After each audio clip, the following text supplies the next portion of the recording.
ओम नमः शिवाय। आप सभी व्यूअर्स का पुनः स्वागत है।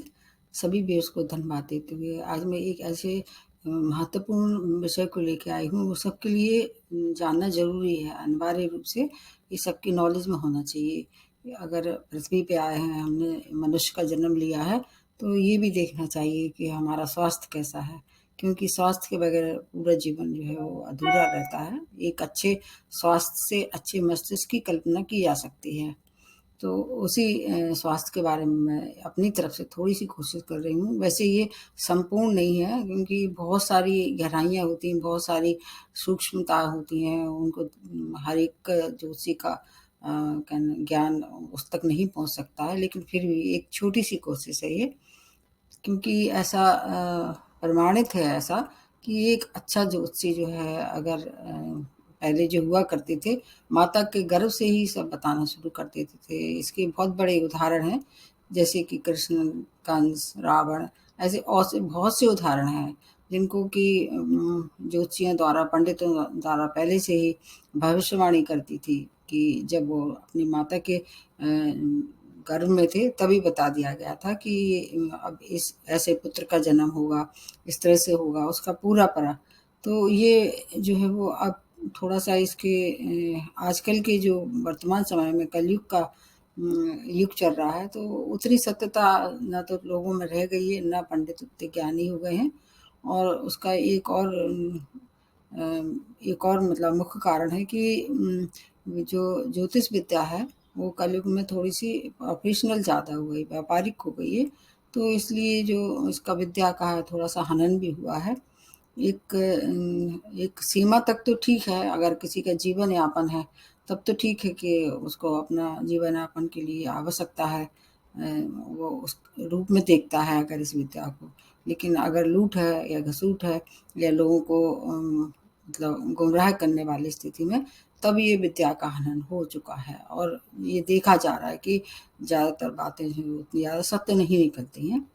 तो अब उस बात पे मैं ज़्यादा बात मतलब इस टॉपिक पे ज़्यादा बात नहीं करना चाह रही हूँ, मैं केवल अपनी बात कहना चाह रही हूँ कि एक अच्छा जोशी अगर गर्भ धारण के समय से ही अगर समझ सकता है, लेकिन ये बहुत कठिन और असंभव कार्य है। और ये इसके लिए ईश्वरीय कृपा बहुत आवश्यक होती है। किसी-किसी लोगों पे, किसी-किसी व्यक्ति विशेष पे होती है ईश्वरीय कृपा, और वो सही प्रेडिक्शन देते हैं। ऐसा नहीं कहा जा सकता कि सभी लोग प्रेडिक्शन में थोड़े-से पीछे रहते हैं, इसलिए आपका ये आपकी किस्मत है कि आपको कोई व्यक्ति मिल जाता है और आपको सही मार्गदर्शन भी मिलना शुरू हो जाता है। तो इसमें जहाँ तक गर्भ धारण के समय से अगर देखा जाए, तो उसमें ये देखना चाहिए, जब कंसीव करने वाली स्थिति है, आप मतलब जो मेल और फीमेल जब कंसीव करने के लिए, माता-पिता बनने के लिए तैयार हों, तो कुछ बातों के लिए उन्हें ध्यान रखना चाहिए। तो अगर इन बातों का ध्यान रखें तो स्वस्थ संतान होगी, विदुर होगी और आपका आज्ञा पालन करने वाली होगी। जैसे कि 2 रक्त तिथियाँ होती हैं, एक अमावस्या और एक पूर्णमासी। इनको इनको जहाँ तक हो गर्भधारण में इनका अवॉइड करना चाहिए, उस समय कंसीव ना करें। अगर आपको कोई क्रोनिक डिसीज़ चल रही है, जैसे हाई ब्लड प्रेशर है या असामान्य मानसिक स्थिति है, तब भी ऐसा देखा जाता है कि अगर गर्भधारण हो जाता है तो संतान भी उतनी स्वस्थ पैदा नहीं होती है। इन तिथियों को छोड़ के कंसीव करना चाहिए। अगर ये तिथियाँ थोड़ी-सी अवॉइड की जाएँ, तो आपको अच्छे और स्वस्थ संतान की प्राप्ति होगी। क्या है कि अगर माता-पिता उस दुःख से ज़्यादा दुखी होते हैं, अगर उसकी उनकी संतान किसी तरह से अस्वस्थ रहे, विशेष तौर से शारीरिक या मानसिक रूप से, या उनको भविष्य में क्योंकि माता-पिता का तो भविष्य ही एक संतान के रूप में देखते हैं, उनका सम्मान ना करे। इसलिए कुछ चीज़ों को छोड़ के बाकी चीज़ों के लिए फिर ये कंसीव करने का समय अच्छा है। अब रोगों के बारे में मैं बताने की कोशिश करती हूँ कि कौन-कौन से रोग हैं एस्ट्रोलॉजी में हम देख सकते हैं और उनके क्या कारण हैं। वैसे तो ये जो मतलब जो रोग होते हैं, वो पूर्व जन्म से भी इनका कुछ संबंध होता है। कुछ काम आपने पिछले जन्म में ऐसे किए हैं, शुभ और अशुभ, उनको लेकर आप अपने प्रारब्ध में लिखा के लाते हैं। इनके कर्मों के आधार पर ये ज्योतिषी इसको ज्ञात करके ये बताने की कोशिश करता है कि वर्तमान में जिस शिशु का जन्म हुआ है, वो कैसा होगा, किस रोग से, कुछ व्याधि से उसको गुजरना पड़ेगा, और उनका उसका भविष्य कैसा होगा, कितना स्वस्थ होगा और कितना माता-पिता का आज्ञाकारी होगा। तो मैं केवल यहाँ पर रोगों के बारे में बताना चाहती हूँ। इसमें 2 तरह के रोग होते हैं, एक होते हैं साध्य रोग, एक होते हैं असाध्य रोग।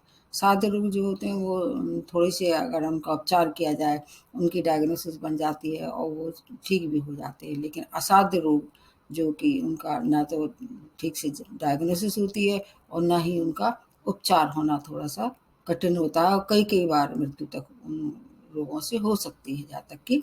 तो ये 2 प्रकार के रोग होते हैं।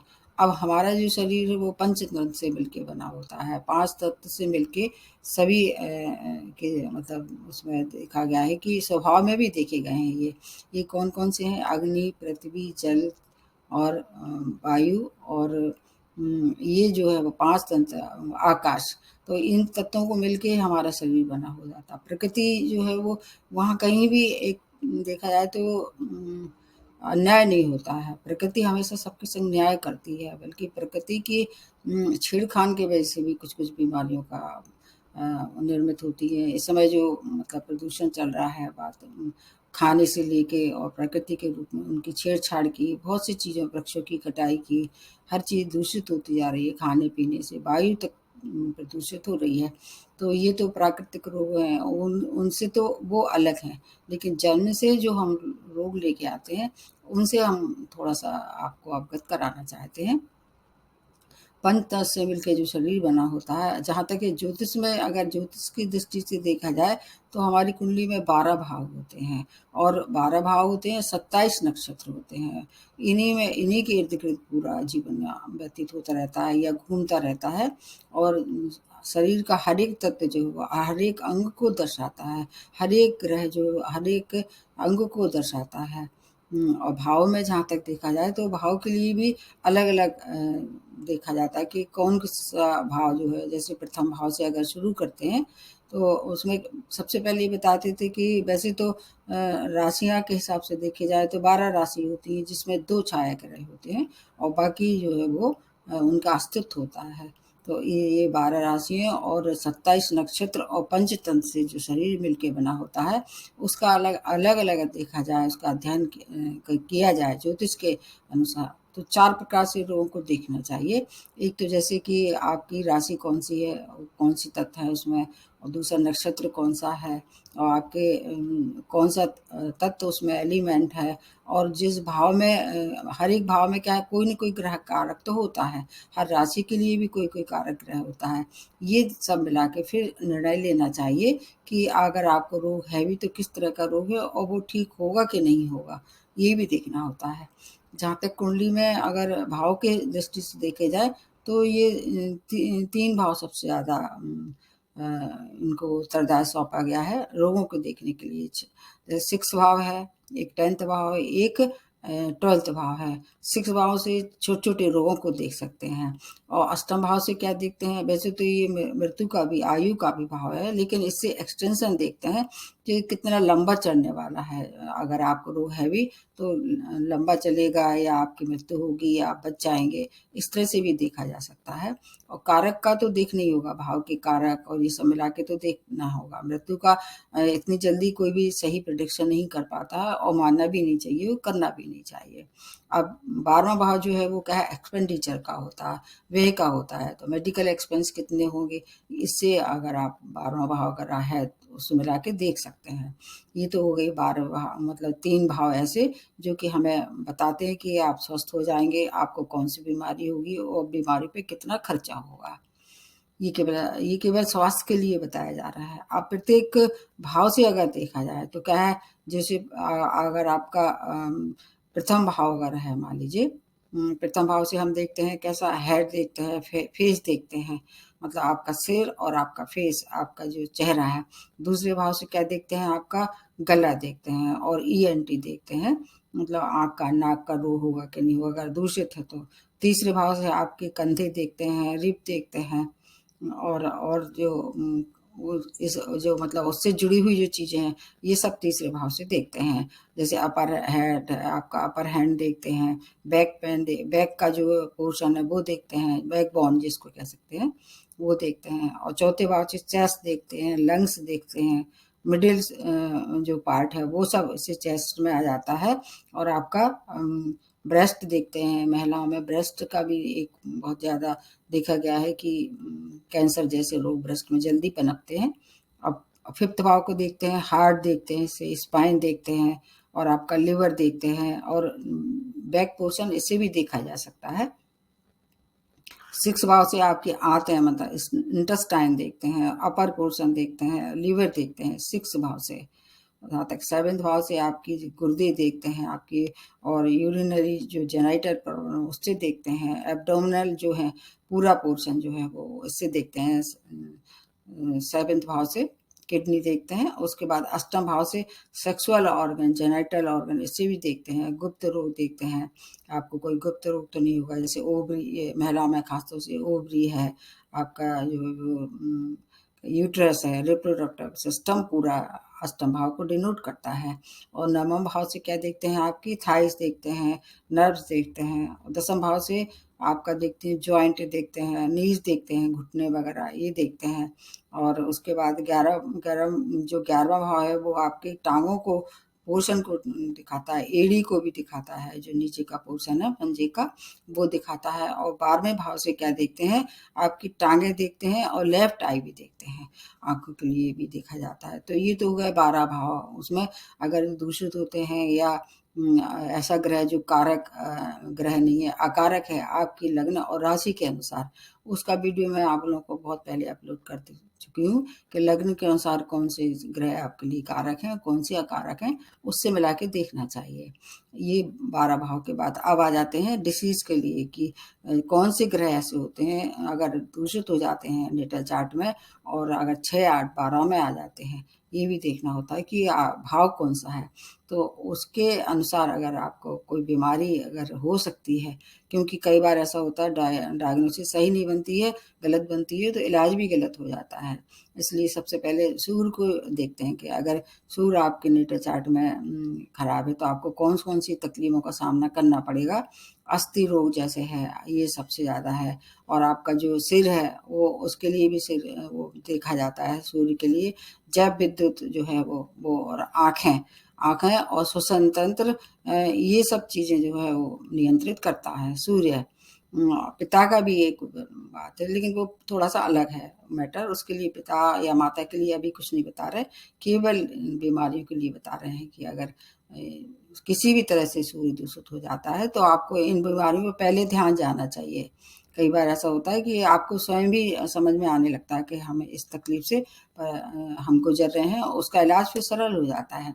अगर चंद्रमा दूषित होता है तो आपको रक्त जल से संबंधित जो कोल्ड कफ जैसी बीमारियां, हार्मोनल प्रॉब्लम, और दिमाग की जो बीमारियां हैं काफ़ी सारी, जैसे मूड स्विंग होना, डिप्रेशन होना, ये सब इसके लिए देखा जाता है। ग्लैंड्स देखी जाती हैं, लंग्स देखे जाते हैं, और आपकी जो मदर की जो ब्रेस्ट है ये देखे जाते हैं चंद्रमा से कि कितना आपको कैसा मतलब, तो आपकी मदर के ब्रेस्ट कितने स्वस्थ थे, वो आपको कैसे उन्होंने मतलब शिशु पालन किया है, किस तरह से आपको पाला है, किस तरह का हेल्दी था उनका ब्रेस्ट या नहीं था। अब तीसरा जो ग्रह बनता है मंगल, इसको मंगल अगर खराब है तो आपको कौन सी परेशानी होगी, यकृत की जो परेशानी, लिवर जिसको कहते हैं, ब्लड वेसल्स जो होती हैं, उनके लिए भी परेशानी का सामना करना पड़ेगा। और सबसे ज़्यादा मोस्ट इम्पोर्टेंट है ये मंगल के लिए प्रतिरोधक क्षमता। अगर मंगल अच्छा नहीं है तो आपकी प्रतिरोधक क्षमता निश्चित रूप से वीक होगी, उससे आपको हर एक तरह की बीमारी का सामना करना पड़ेगा। और ग्रह कितने भी अच्छे हों, लेकिन अगर मंगल अगर नेटल चार्ट में दूषित है किसी भी तरह से, या तो भाव अच्छा नहीं है, या राशि अच्छी नहीं है, या उसके मतलब प्लेसमेंट अच्छी नहीं है, तो प्रतिरोधक क्षमता आपकी खराब होगी। पाचन तंत्र, और अगर बहुत ही ज़्यादा खराब है तो आपको जीवन में अनेक तरह की सर्जरियों से गुजरना पड़ेगा। मंगल इसके लिए काफ़ी कुछ उत्तरदायित्व रखते हैं। अब आ जाते हैं बुध के लिए। बुध के लिए तंत्र का तंत्र आपकी त्वचा और जो मतलब हड्डियाँ जो टूटती हैं वो भी इससे बुध से देखा जाता है। आपके मेंटल डिसऑर्डर हैं वो सब बुध से देखे जा सकते हैं। मतलब बुध के लिए ऐसा माना जाता है कि अगर चंद्रमा और बुध दोनों ही खराब होते तो मिर्गी जैसे दौरे भी आ सकते हैं।